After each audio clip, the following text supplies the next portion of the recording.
Como está o seu coração? Hoje é uma noite especial, uma noite de ceia. E eu retorno diante desse memorial. E hoje eu vou ministrar uma palavra que possivelmente não vai levar você. Eu sei que você deve estar esperando, né, que eu pule bastante, mas hoje não vai ser assim. Hoje eu trago uma palavra de muito temor. Afinal de contas, tamanha é a responsabilidade de ministrar em uma noite de Santa Ceia. Eu hoje vou levar você a um entendimento. Porque o Senhor, quando Ele me deu essa palavra, Ele me levou à história de um homem que você já saturou em ouvir, que é Moisés. E você vai ter uma visão hoje um pouco diferente acerca de algo. E quando o Senhor, Ele me dá uma palavra, normalmente Ele me dá um tema. Na realidade, Ele fala uma frase que depois eu não consigo transformar isso em um tema, e a gente sempre tem dificuldade em tematizar as palavras. Mas eu ouvi nitidamente a frase seguinte: pedra ferida nunca deixa de ser fonte, mas agressor de fonte perde o acesso. E o Senhor começou a falar comigo disso, e Ele me levou a Moisés, e Ele me levou a entender uma faceta de Moisés. E se eu pudesse resumir essa mensagem hoje, eu já estou pegando do final dela para você não. Se você não conseguir gravar nada, que você grave pelo menos isso. Tudo que você não resolve no início vai te cobrar no final.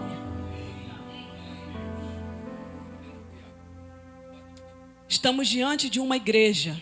E em setembro nós vamos entrar em um grande desafio, porque nós vamos falar sobre as igrejas do Apocalipse.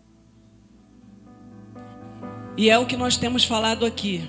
Nós não perseguimos likes, porque pregar a verdade só traz dislike nesse tempo. E você precisa entender que existem pendências na sua vida que Deus te permite enxergar no início. Ele compreende esse início, mas vai chegar um período da sua vida que você vai ter que resolver. Porque se você não resolver no início, se você não tentar resolver no meio, no final, essa pendência pode te golpear. E quando eu estudei sobre a história de Moisés, desde uma perspectiva diferente, o meu coração ficou muito consternado, porque eu vi um cara ser levado ao ápice por causa de um povo que nunca conheceu a Deus. E se você parar para olhar essa geração desse tempo, pessoal aqui da minha esquerda, para eu não denominar, foca aqui em mim, ó. Pega caneta e papel. Vou dar uma dica para vocês. Andem com caneta e papel, ok? Quem não gosta de escrever, aciona o bloco de notas com a internet desligada. Mas é importante que você compreenda. Você vai entender, vocês vão entender hoje o perigo de ouvir a voz de Deus distorcida. Estamos diante de um tempo onde as pessoas não se preocupam mais em resolver pendências. E quando eu olho para Moisés, e a gente já vai ler o Êxodo capítulo 17... Já pode colocar aqui atrás, Sirlane, deixa aí. Quando você olha a história de Moisés, é uma história incrível. Porque Moisés, ele já começa a enfrentar desafio desde o nascimento.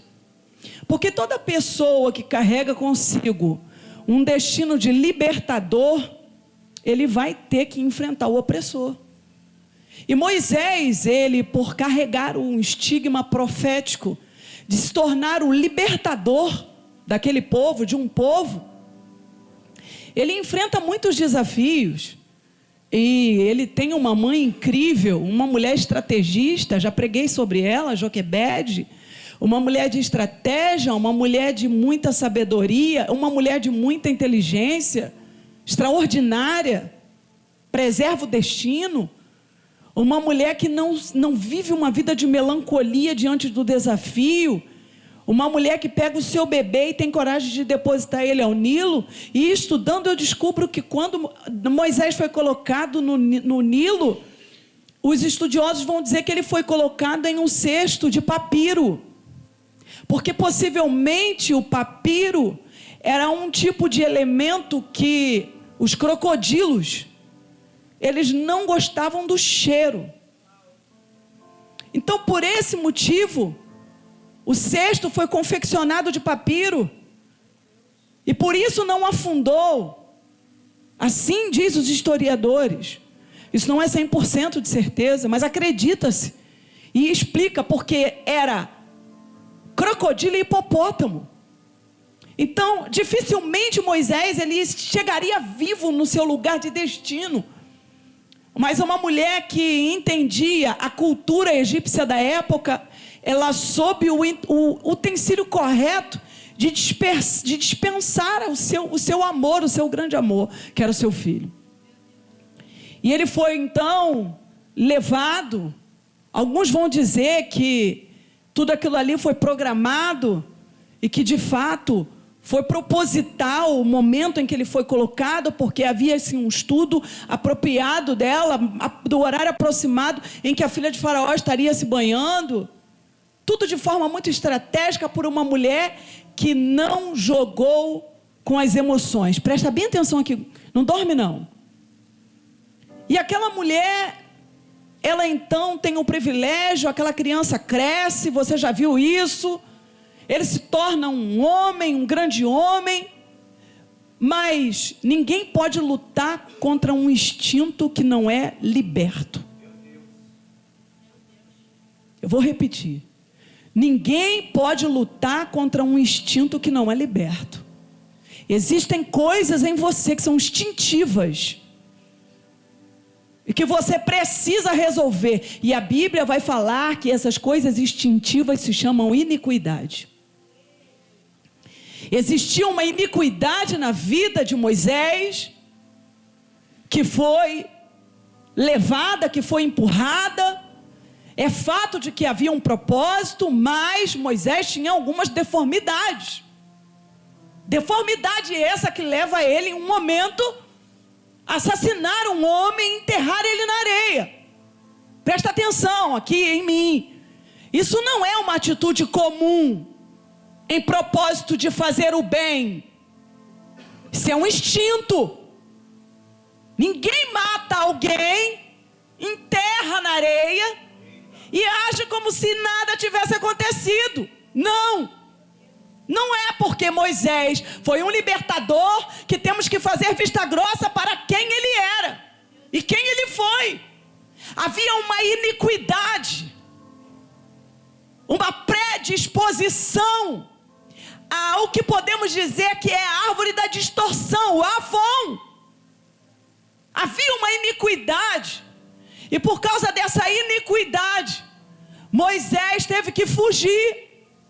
Você vai ler a história e vai ver que ele foge, ele é obrigado a fugir, porque ele é então denunciado. E grava bem essa frase que eu vou falar aqui para você. Se você não quer que ninguém saiba, não faça. Hoje é uma noite de ceia. Não ache, não pense que ninguém vai ver o que você está fazendo. Porque debaixo da terra, ninguém escapa dos olhos de Deus. Então eu não quero que ninguém saiba, não faça. Eu não quero que ninguém tenha acesso, não diga. Eu não quero que as coisas mudem em relação ao que eu estou pensando, então não fale, não deforma. Por quê?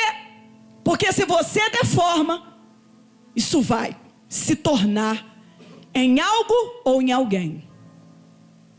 Moisés foge. Vai para onde? Vai para o deserto. Um príncipe, alguém que estava acostumado a ser abanado, alguém que estava acostumado a comer bem, beber bem, dormir bem, calçar bem, vestir bem, Alguém que não estava mais adaptado àquele ambiente do deserto. Irmãos, preste bem atenção aqui. O deserto é um lugar terrível. Os beduínos ficam 15 dias, 20 dias sem banho.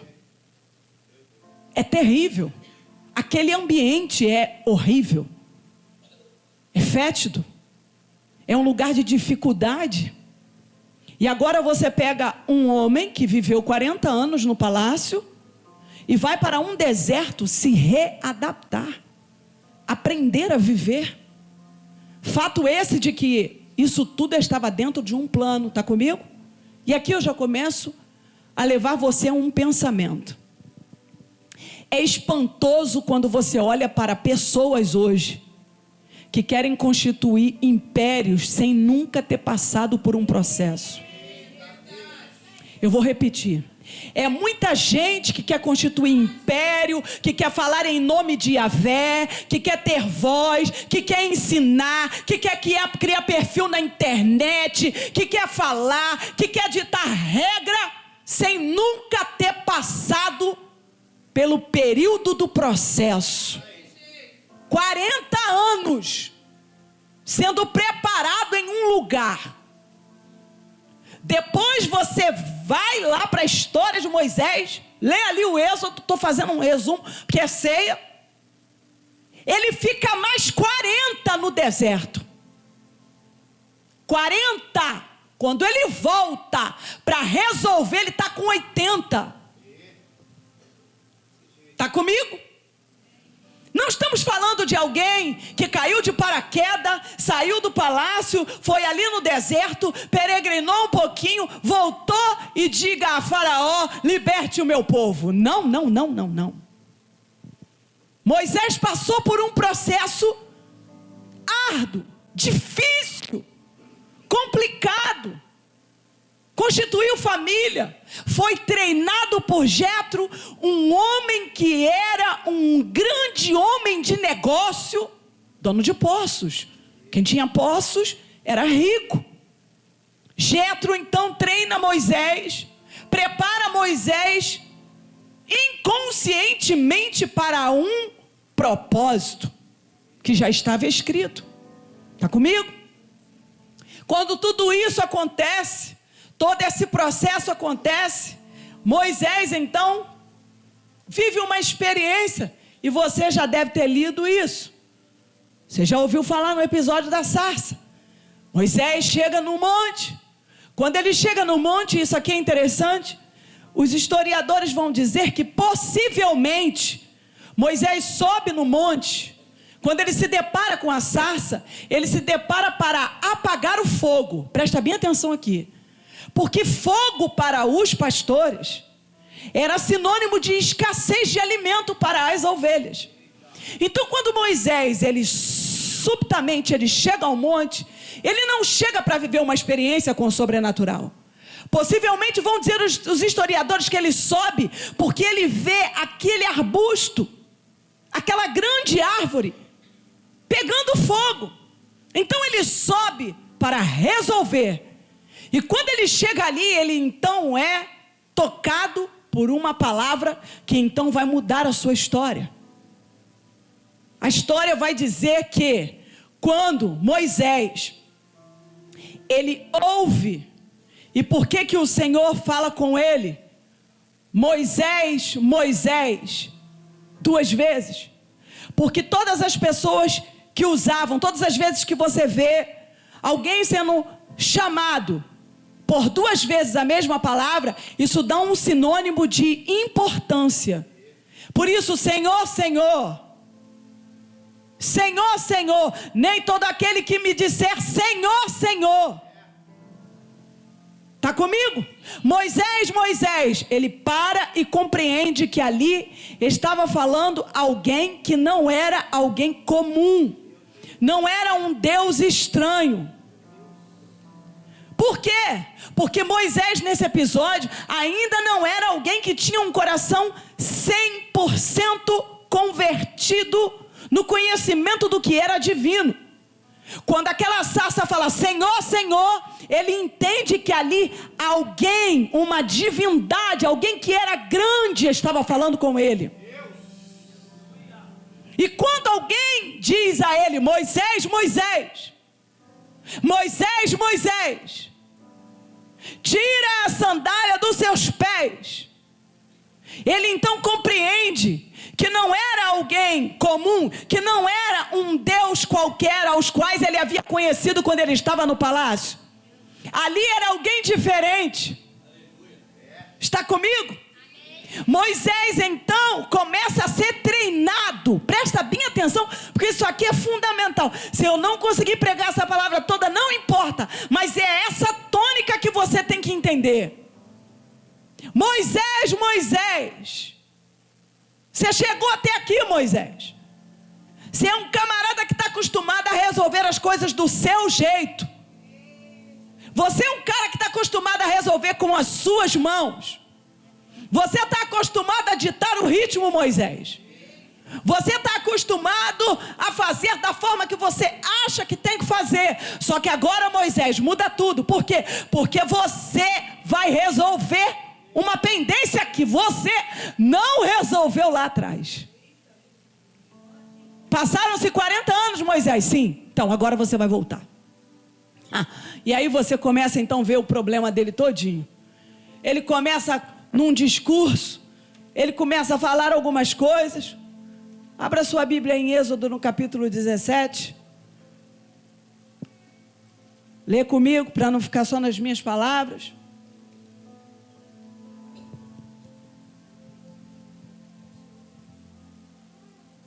Aqui a gente já está falando, já lá no finalzinho.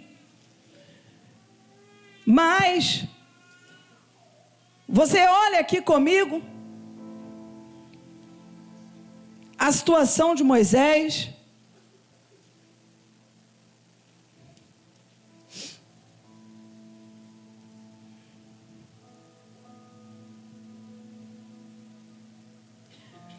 Olha aqui, antes de você ler o Êxodo 17, você lê o Êxodo 4. Então Moisés replicou a Deus: mas Senhor, eis que os israelitas não acreditarão em minha pessoa, tampouco darão ouvido às minhas palavras, porquanto certamente contestarão. Não é possível que Yahvé te tenha aparecido. E perguntou-lhe o Senhor: que é isso que tens na mão? E respondeu-lhe Moisés: um cajado. E ordenou-lhe o Senhor: lança na terra. E Moisés prontamente, presta atenção nisso aqui que você está lendo. E Moisés prontamente atirou o cajado ao solo, e ele se transformou em uma grande cobra. E Moisés esquivou-se dela, assustado. Então ordenou Yahvé a Moisés: estende a tua mão e pega ela pela cauda. Presta bem atenção aqui. Estende a tua mão e pega ela pela cauda. Profeticamente, isso aqui está querendo dizer o seguinte: tudo aquilo que você encara, foge de você. No original, isso aqui significa: Moisés, enquanto você está olhando para uma serpente, enquanto a serpente está fugindo de você, é automaticamente o que dá a entender que você também foge dela. Mas quando você pega na cauda, Moisés, automaticamente você faz com que aquilo que possivelmente seria a sua perseguição, você torne a perseguir. Então quando a palavra aqui diz, pegue na cauda, não era para que ele fosse picado. Não, preste atenção. É porque quando ele pega na cauda, ele provoca algo. O quê? Ele provoca o olhar da serpente. E quando ela olha para ele, ele olha para ela, o Senhor está dizendo para ele: enquanto você não encarar o que te amedronta, você vai ser vencido por isso. Pegue pela serpente, pegue pela cauda. Provoque o seu inimigo. A quê? A te encarar. Porque quando você olha nos olhos daquilo que está te causando medo, é a hora que o inimigo sabe quem você é. E Ele sabe que você descobriu quem Ele é, mas você também descobriu quem você é em Deus. Nessa noite de Santa Ceia, eu vim aqui te anunciar algo. Pare de fugir. Pare de correr. Aqui o Senhor já estava ensinando uma lição para ele. Moisés, você não pode mais viver como fugitivo. Eu estou curando as suas memórias. Moisés, eu estou curando as suas lembranças. Moisés, eu estou dizendo, você fugiu, mas chegou a hora de você encarar a serpente. Presta atenção aqui em mim. A serpente também simboliza orgulho. Moisés, em uma dupla mensagem, eu estou te falando o seguinte: está chegando a hora de você olhar e encarar olho no olho o orgulhoso. O orgulho. Você precisa vencer alguém orgulhoso. Encare nos olhos. Todo orgulhoso tem problema com o olhar. Você já reparou que alguém, quando ela é orgulhosa demais, ela diz: por que está me olhando assim? Por que você está me encarando desse jeito? Por que você está me olhando de cima para baixo? Não me olha não. A realidade é que a serpente que ele encararia lá na frente era o faraó. E ele precisaria aprender a encarar de frente aquilo que lhe traria medo. Irmãos, eu espero de verdade que vocês compreendam essa palavra. O texto vai dizer aqui ainda: então ordenou Yahvé a Moisés: estende a tua mão e pega pela cauda. E ele estendeu a mão e pegou pela cauda, e ela se converteu em um cajado em sua mão. E disse o Senhor: fazei isso para provar os israelitas que Yahvé, o Senhor, o Deus dos teus antepassados, o Deus de Abraão, o Deus de Isaque, o Deus de Jacó, de fato apareceu para ti. E disse mais o Senhor: põe a mão no peito. E ele colocou a mão sobre o peito. E assim que tirou, eis que a mão estava coberta com uma doença semelhante à lepra, esbranquiçada como a neve. Torna, pois, a colocar a mão sobre o peito. E Moisés levou a sua mão enferma ao peito, e assim que a retirou, eis que estava saudável como o restante do seu corpo.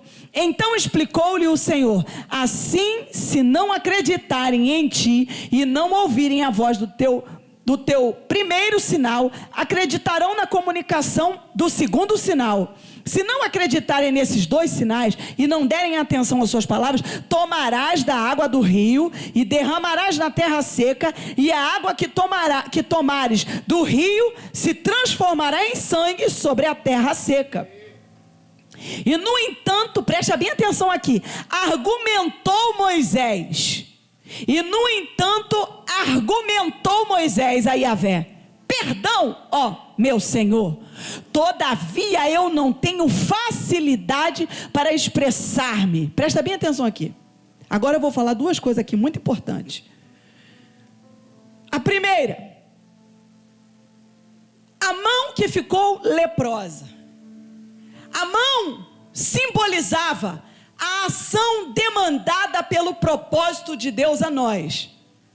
Então, quando ele coloca a mão, ele está automaticamente deixando claro o propósito de Deus. Agora, isso aqui é muito forte. O peito fala da vossa verdadeira intenção, por mais oculta que seja. Então, nesse momento em que ele coloca a sua mão no peito, automaticamente qual era a reflexão? Reflita sobre o que te leva de fato a fazer o que você tem feito a Deus. Então, quando ele coloca a mão no peito, a palavra é: Moisés, reflita o que realmente vai fazer com que você de fato faça o que você está fazendo ou o que você vai fazer a Deus. Seria automaticamente o quê? Suprir a necessidade do reconhecimento. Reconhecimento de quê? Possivelmente os historiadores vão dizer aceitação. Porque aonde foi o problema dele lá? Assassinato, negação, ele teve que fugir. Então ali ele já teve um problema sério no seu emocional. Então ele foge, ele corre. E aqui ele de novo tem que encarar esse processo. Olha, Moisés, você precisa ir além, Moisés. E é interessante, porque isso aqui é forte. O intento de Moisés, a intenção de Moisés precisava ser purificada. A intenção era necessário que a lepra fosse expurgada. Por isso a lepra. Por isso ele põe, sua mão ficou leprosa, em detrimento quando ele coloca a mão no peito dele, ou seja, naquilo que seria a representatividade do que ele faria para Deus. Está comigo, igreja? Sabe o que isso significa? É que para Deus as nossas ações, elas são determinadas pelas nossas intenções. Para Deus as nossas ações são determinadas pelas intenções. Em outras palavras, se a intenção for errada, se a intenção for impura, toda ação, por mais nobre que pareça ou benéfica que seja, estará comprometida. Pegou? Você está entendendo? Por que que no Novo Testamento, o que contamina o homem é o que sai? Porque o que contamina o ser humano não é o que ele já fez, mas era o que já estava na sua intenção. Por isso que nós precisamos cuidar das nossas intenções. Está complicado hoje, né? É uma noite de cura, porque é uma noite de ceia.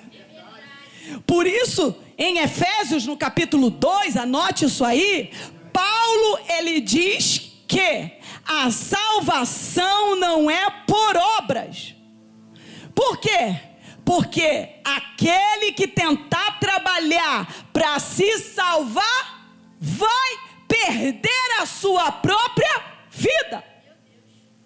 Porque de acordo com o que você move nas suas intenções, você já teve sérios danos e prejuízos. É uma noite de ceia.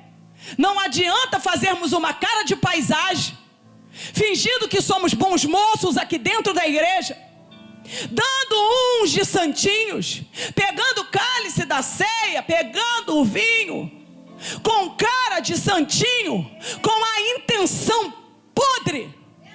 Se colocarmos a mão no peito hoje, como ela vai sair?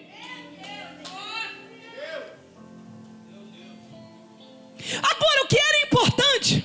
A lepra. Isso é forte.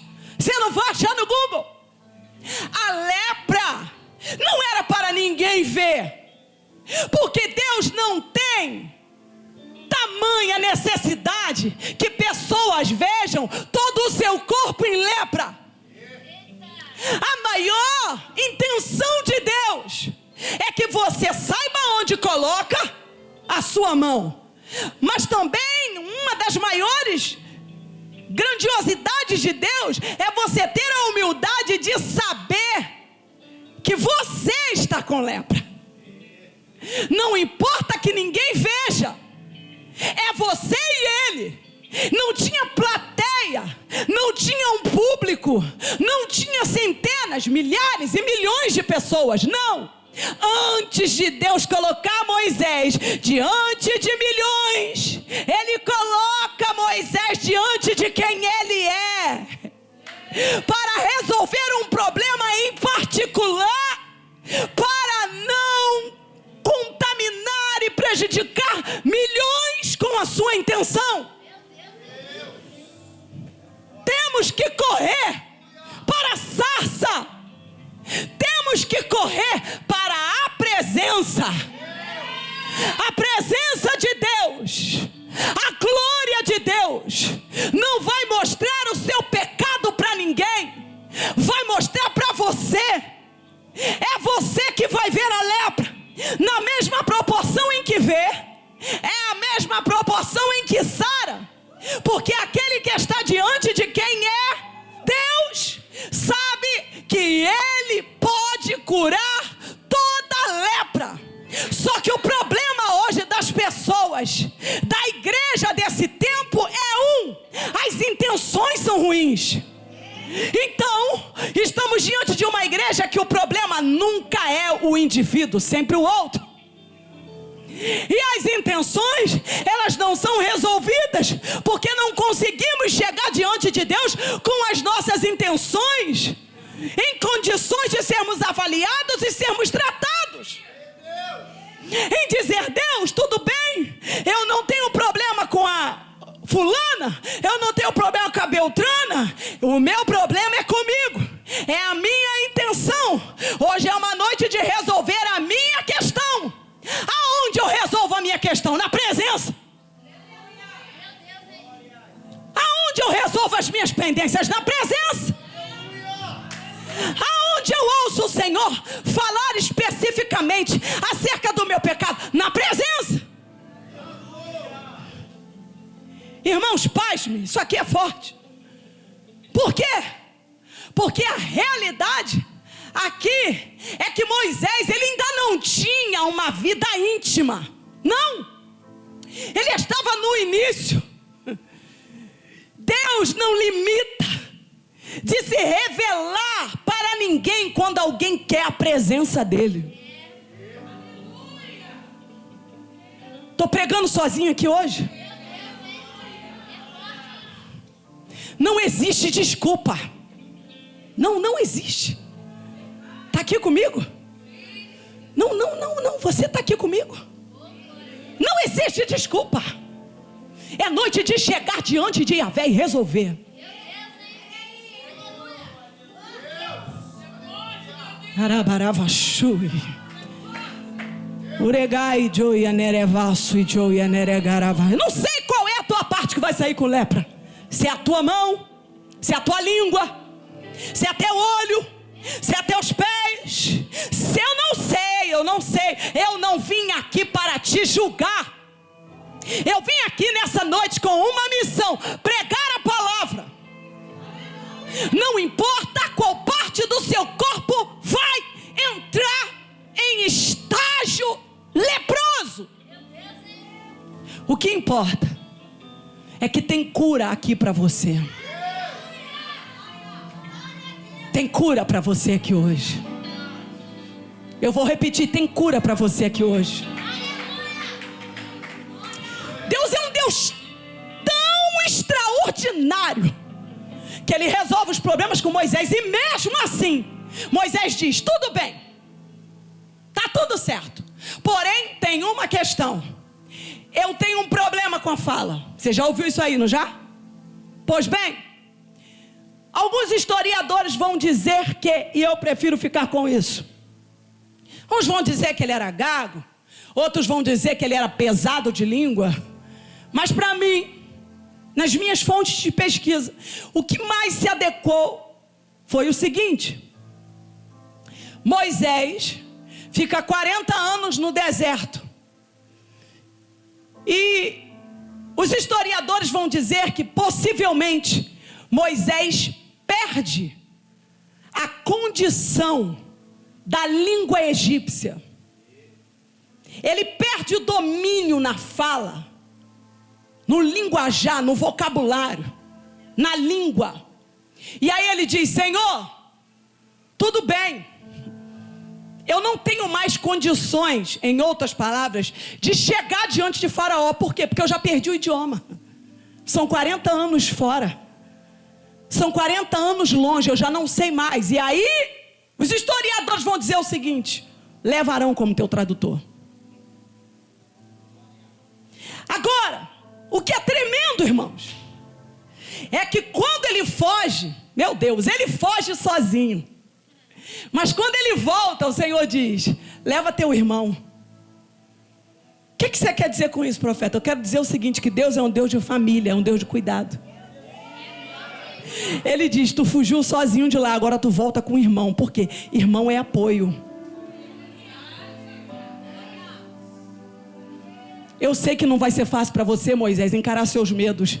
Então tudo bem, eu poderia levantar qualquer outro tradutor para ir com você, mas leva teu irmão com você. Vai com teu irmão, ele vai de companhia. Por quê? Porque aonde tem laço familiar forte, tem homem forte. Eu vou repetir de novo, para quem não valoriza a família, para quem acha que a família não tem valor, ele diz: eu sei que sozinho você resolveria, mas vai com teu irmão, porque ele vai ser rede de apoio. Noite de ceia. Você gosta de andar sozinho? Você tem prazer em ser sozinho? Você está fraco na tua rede de apoio. Sabe o que está faltando para você? Rede de apoio. Você está precisando de um irmão do teu lado. Você está precisando de uma irmã do teu lado. Você está precisando de alguém do teu lado para quê? Para ir junto com você. Eu não sei quem vai ser o teu Arão, mas eu vou te falar o seguinte: você pode até ter vindo sozinho do teu processo, mas você não precisa encarar tudo de novo sozinho. Você só encara sozinho se você quiser. Está comigo, igreja? Está comigo, igreja? Sabe qual o problema desse tempo? Foca aqui em mim. Já mudou tudo aqui. Eu falei com meu esposo hoje. Uma das estratégias do diabo nesse tempo para a igreja, contra a igreja, é fazer com que a igreja perca o poder de comunidade. Para uns, aí fora, a igreja se tornou um executivo. O lugar onde as pessoas entram, sentam, não falam com ninguém, saem daqui como se não tivesse visto e ninguém. Só que quando você olha a igreja de Cristo, você vai ver que a igreja era uma comunidade. Por isso os apóstolos, eles andavam em casas, sentavam, comiam, bebiam com o povo. Por quê? Porque é importante a comunhão. Uma das estratégias contra a igreja nesse tempo é ferir os líderes ao ponto de que eles se tornem celebridades gospel. Ou ainda que não se tornem celebridade, mas sejam homens, líderes, que não entrem mais no meio do povo para não ser ferido. Porque o povo é cruel. Porque o povo é cruel. Porque o povo não se preocupa com o tanto que você se derrama. Quando eles têm que te golpear pelas costas, eles vão fazer. Por isso hoje, nas megas igrejas, não se trata mais com comunidade. Ninguém tem acesso mais aos pastores. Você passa por uma comitiva, duas comitivas, 3 comitivas, 4 comitiva e não chega no líder presidente da igreja. Por quê? Porque está mais fácil para algumas igrejas lidar dessa maneira do que ter contato com pessoas que possivelmente vai levar você ao ápice do seu esgotamento emocional. E isso simplesmente está acabando com uma igreja que deveria de ser forte, porque quando você é um com o teu irmão, você é como um cordão de 2 dobras. Eu disse que essa palavra hoje não seria, mas vai mudar a tua mentalidade. Moisés, Você está diante dessa circunstância, Moisés? Tô. E aí, Moisés? É isso.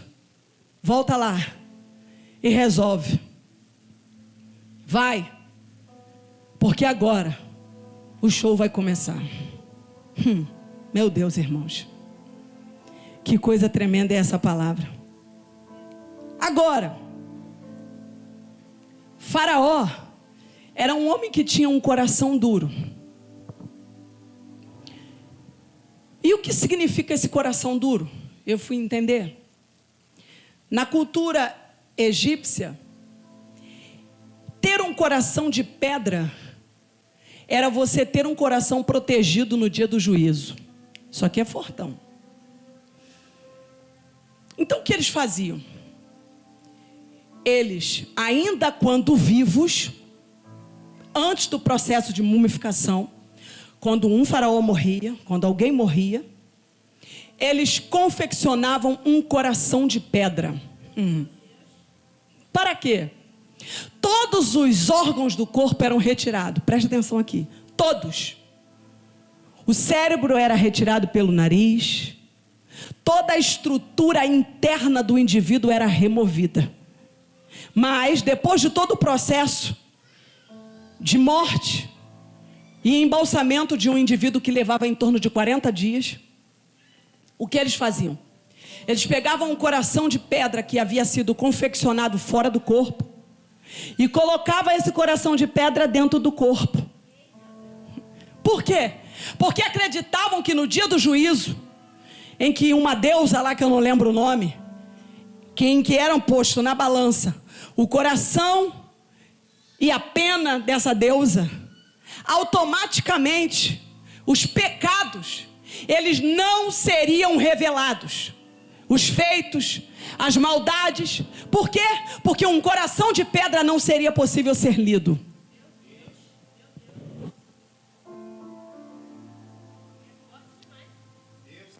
Profeta, o que você está querendo dizer com isso? Eu estou querendo dizer que um coração de pedra, ele é confeccionado enquanto o indivíduo é vivo. Tem muita gente que está viva dentro da igreja, mas o coração de pedra está sendo confeccionado. Porque eles acreditavam que no dia do juízo, qual Deus iria ler o pecado que estava dentro de um coração petrificado? Não tinha como ser lido. E você acha que hoje é diferente? Não. Corações de pedra é o que mais se vê nessa geração. Corações de pedra. São corações que são construídos, que têm sido endurecido. A cada culto, ao invés de vermos corações quebrantados, vemos corações mais duros. E parece que nós estamos diante de um corpo que todos os órgãos são vitais, mas o coração é o único que não tem flexibilidade. Porque ele é o único que não é acessado. Por quê? Porque não é transformado. O coração revela as intenções.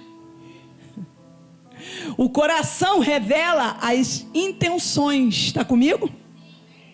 O coração revela as intenções. Vou dizer de novo. Lembra da mão do peito? Moisés, Moisés. Quando o meu nome é chamado, o meu coração é avaliado. E quando o coração é avaliado, está sendo avaliado a sua intenção. Então não adianta formalizarmos ou formularmos um coração de pedra, achando que naquele grande dia nós não seremos vistos, porque isso não será real. Tudo aquilo que praticamos, tudo aquilo que pensamos, tudo aquilo que fazemos está registrado no nosso livro da vida.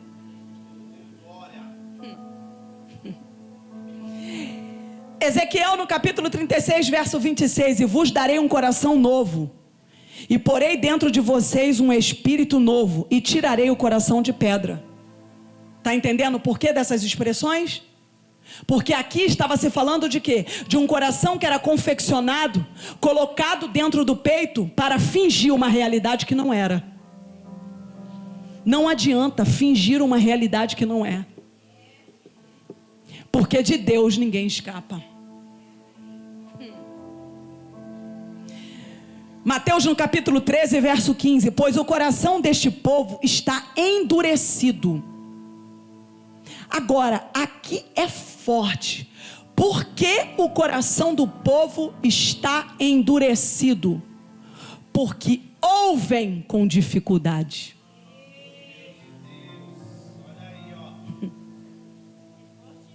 E tem os olhos fechados, de modo que os seus olhos não veem e os seus ouvidos não ouvem, e o seu coração não entende, e não se voltam para mim, nem permitem que eu os cure.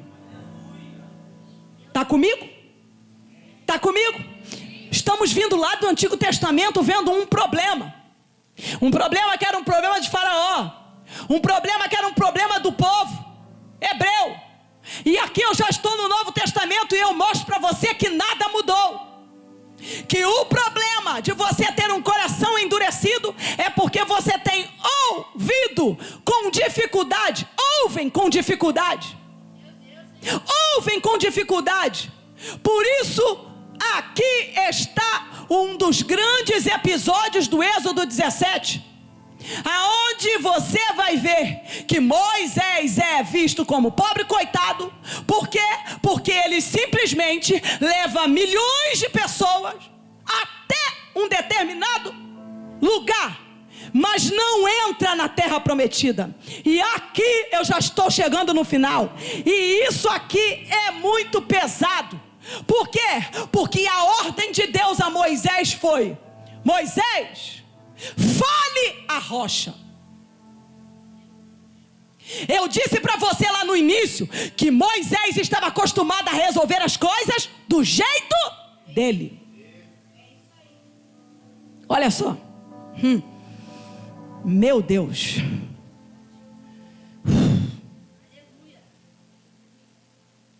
Isso é forte. Abra sua Bíblia em Êxodo no capítulo 7, verso 17. Assim diz o Senhor: nisto você saberá que eu sou o Senhor. Presta bem atenção nesse texto aqui. Com a vara que trago, na mão ferirei as águas do Nilo. Quem está falando aqui?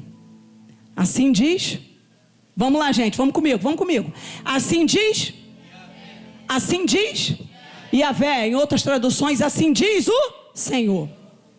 Nisto você saberá que eu sou o Senhor. Com a vara que trago na mão, ferirei as águas no Nilo, e elas se transformarão em sangue. Aí uma pergunta: quem ferirá o Nilo? Os peixes do Nilo morrerão, o rio ficará cheirando mal, e os egípcios não suportarão beber das suas águas, disse o Senhor a Moisés. Diga a Arão que tome a sua vara, presta atenção nisso aqui, e estenda a mão, vou repetir de novo, estenda a mão sobre as águas do Egito dos rios. Vou repetir de novo. Diga a Arão que tome a sua vara e estenda a mão sobre as águas do Egito dos rios, dos canais, dos açudes e de todos os reservatórios, e elas se transformarão em sangue. Haverá sangue por toda a terra do Egito, até nas vasilhas de madeiras e nas vasilhas de pedra. Moisés e Arão fizeram como o Senhor tinha ordenado. Arão levantou a vara e feriu as águas do Nilo. Você está lendo com entendimento? Você está lendo com interpretação de texto? Você está lendo com atenção? Você está acordado? Feriu as águas do Nilo na presença do faraó e dos seus conselheiros, e de toda a água do rio transformou-se em sangue, e os peixes morreram, e o rio cheirava mal, tão mal, que os egípcios não conseguiam beber das suas águas, e havia sangue por toda a terra do Egito. Agora, meu irmão, presta atenção aqui, qual foi a ordem? Está comigo? Quem ia ferir? Quem estava dizendo que ia tratar de forma de correção era o próprio Deus. Qual era a ordem? A ordem não era ferir o Nilo. Agora isso aqui é fortão. O fato de você fazer algo adaptado do que você ouviu de Deus e acontecer não significa que você está fazendo certo. Vou repetir para você que está dormindo. O problema é que as pessoas estão ouvindo e não estão entendendo. Ouvir a voz de Deus distorcida é a pior coisa que pode acontecer na vida de um cristão. Porque o fato de dar certo não significa que Deus está aprovando. Parecer que está fazendo como Deus mandou e não fazer da forma que Ele mandou executar é muito perigoso. Cuidado! Cuidado! Quando Deus te der uma ordem, pare para ouvir de maneira correta a instrução e a execução. Deus vai dar uma ordem. Deus disse, lembra? Ele acostumou, deu certo a primeira vez, logo vai dar certo a segunda. Feri o Nilo, deu certo. Tudo aconteceu do meu jeito, deu certo. O que Deus disse ao pé da letra, aconteceu. Mas e daí? E aí? A coisa está do jeito que deveria ser feita? Você está comigo? Essa palavra é para você pensar. Depois você assiste ela de novo lá no YouTube. O que ele faz? Ele simplesmente vai ali e age do jeito dele. Diga comigo, ele age do jeito dele. Abra sua Bíblia em Números 20. Eu estou lendo bastante para você não dizer que eu estou tirando nada da minha cabeça. E o Senhor falou a Moisés: toma a vara e ajunta a congregação. Êxodo 20, capítulo 7. Capítulo 20, a partir do verso 7. E o Senhor falou a Moisés dizendo: toma a vara e ajunta a congregação, tu e Arão teu irmão, e falai a rocha. Vou repetir de novo. O homem, quando acostuma ouvir Deus de forma distorcida, é um perigo no meio do povo.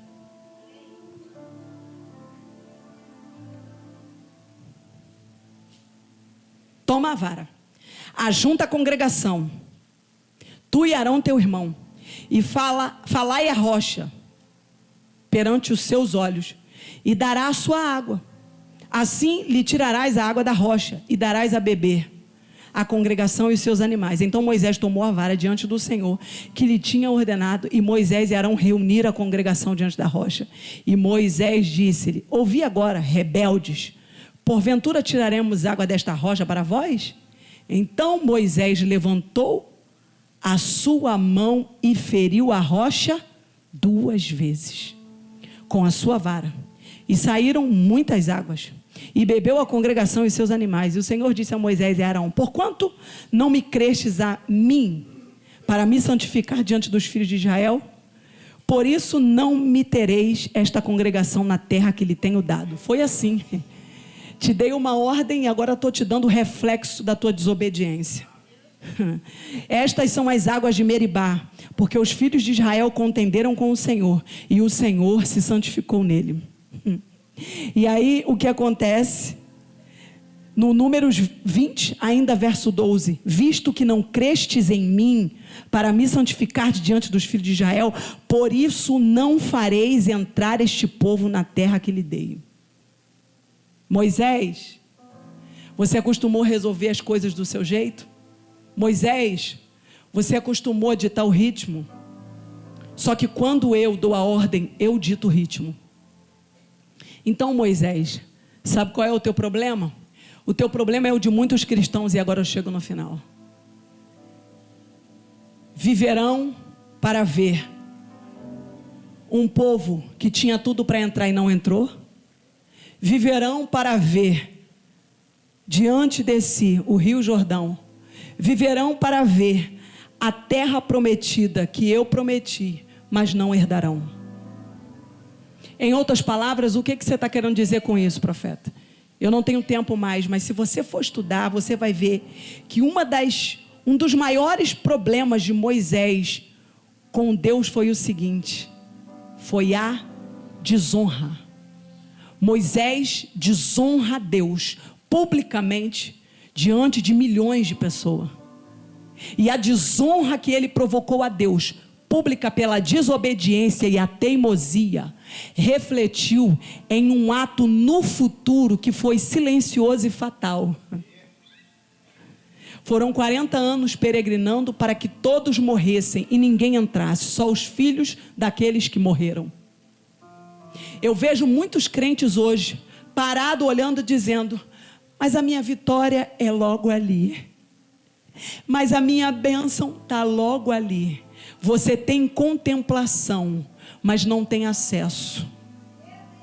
Você consegue ver do lugar que você está, mas você não desfruta. Você consegue sentir o cheiro da vitória, mas não consegue colocar a mão nela. Você consegue perceber Deus te dando direções, mas não consegue viver o reflexo final das direções que Deus te deu. Por quê, profeta? Você já parou para se perguntar por que você só tem sido um contemplador e não aquele que acessa? Porque talvez um dos teus problemas é o problema da desobediência. Você ouve tudo que Deus fala distorcido da sua maneira, ou na realidade você escuta correto e executa como você quer executar, porque fazer do teu jeito é muito melhor.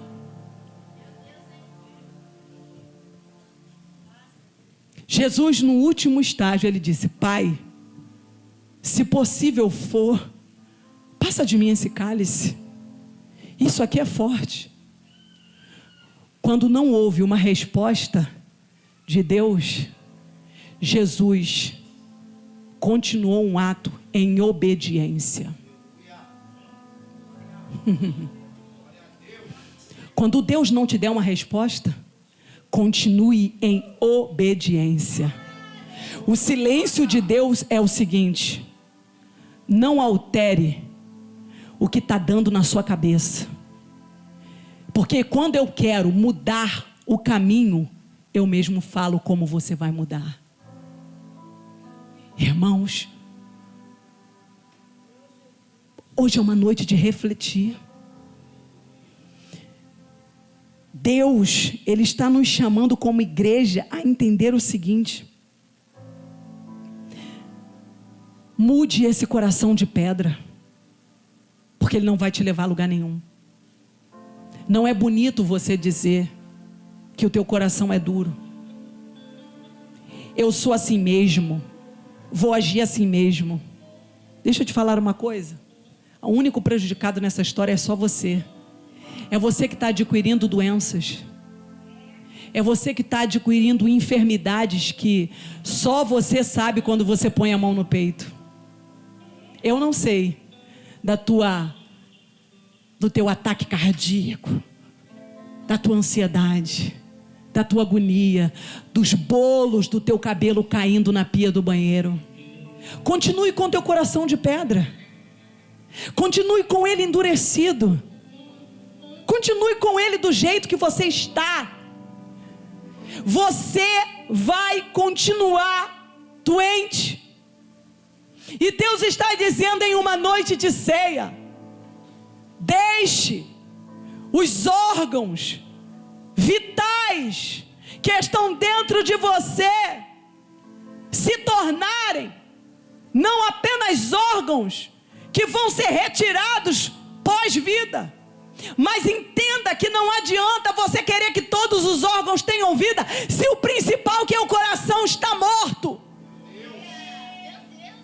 Sabe qual é o problema dessa igreja? Coração morto, coração duro, coração que não se converte, coração que não muda as práticas, coração que não abre o entendimento, coração que ouve Deus falar e faz o que quer fazer. Estamos diante de uma geração com um coração duro, e hoje o Senhor está dizendo: Ele quer tirar o coração de pedra e nos dar um coração de carne. Sabe qual é o teu problema? É problema de coração duro. Teu problema não é o A, o B, o C. Teu problema é você e Deus. Minha dica hoje: entre no quarto, feche a porta, diga: Senhor, o meu problema eu já descobri na igreja. Meu problema é um coração. O quê? É um coração que eu quero esconder no dia do juízo. Mas esconder o teu coração é válido, mas no dia do juízo teu coração pode não te permitir entrar no lugar de moradas eternas. Hoje é uma noite de resolver. Resolva. Meu Deus. Moisés, entenda, você é um líder. Moisés, você é um líder. Igreja, vocês são líder da própria vida de vocês. Moisés, você é um líder. Mas lembre-se, líder é liderado por Deus. Vou repetir. Você pode ser um líder, líder da sua vida, mas Deus precisa ser o seu líder. Pessoas que não têm Deus como liderança, como pai, estão caminhando a passos largos para o abismo. Preste atenção. E eu espero que essa palavra leve você a ouvir com entendimento. Sabe o que o Senhor falou comigo? Uma geração que não amadurece, mas uma geração que a cada ano enrijece. É tempo da igreja chorar. É tempo da igreja gemer. É tempo da igreja dizer: dai-me um coração igual ao teu, meu mestre. Coração disposto a obedecer. Coração quebrantado. Coração regenerado. Como uma noite de ceia, ninguém se sensibiliza mais. Em uma noite de ceia, ninguém queima e ninguém chora. Em uma noite de ceia, ninguém tem pendências a resolver com ninguém. Em uma noite de ceia, ninguém consegue perceber o mal que fez ao outro. Em uma noite de ceia, ninguém consegue perceber que o Espírito Santo está do lado gemendo. Por quê? Porque você não deixou ele te tocar hoje. É uma noite de ceia e os teus problemas tomaram um lugar dentro de você. Sabe qual é a frase que o Senhor me fez ouvir? Em uma noite de ceia, pessoas precisam destituir os seus ídolos. Que ídolos são esses? Quem são os seus ídolos? Os seus ídolos é tudo aquilo que muda a sua prioridade. Seus ídolos é tudo aquilo que muda as suas prioridades para coisas que não são coisas de Deus. O que está mudando a sua prioridade é o seu Deus. Eu não vou nem entrar aqui no meio da questão. Aqui poderia ter mais umas 1000 pessoas, porque assim você entenderia que eu não estou pregando para A e nem para B, eu estou pregando para a igreja. Quebre seu ídolo hoje. Quebre seu ídolo, coloque-se de pé.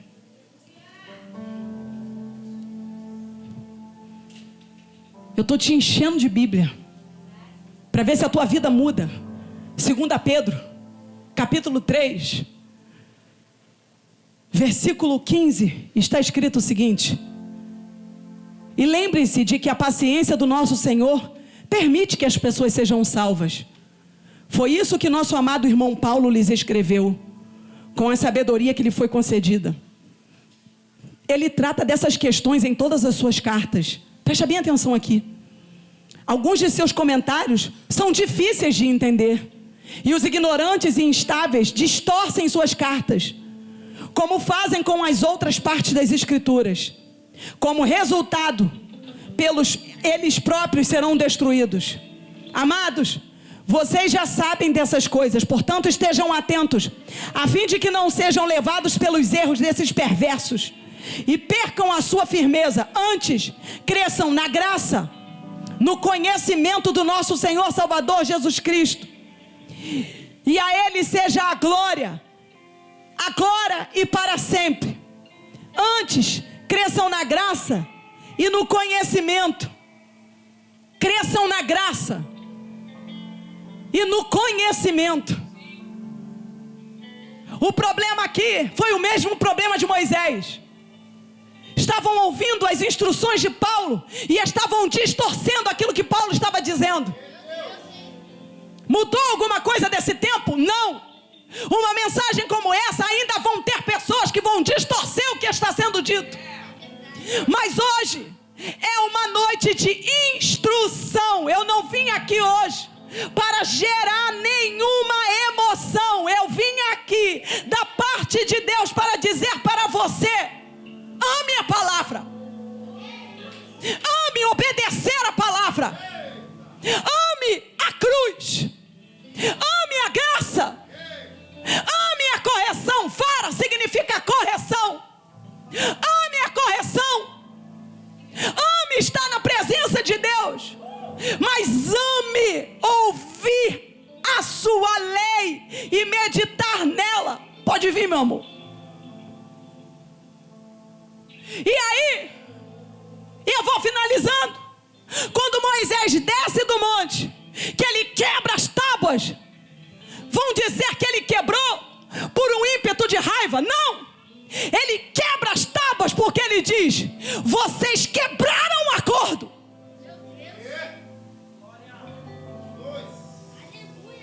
E se o acordo foi quebrado, que aliança temos? Que não seja necessário tábuas serem quebradas.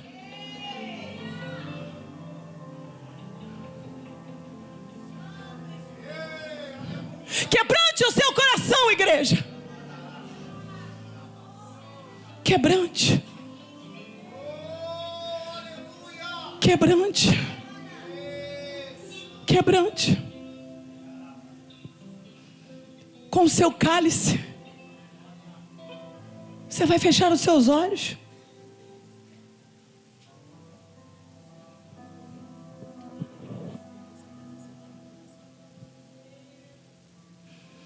Quebrante-se.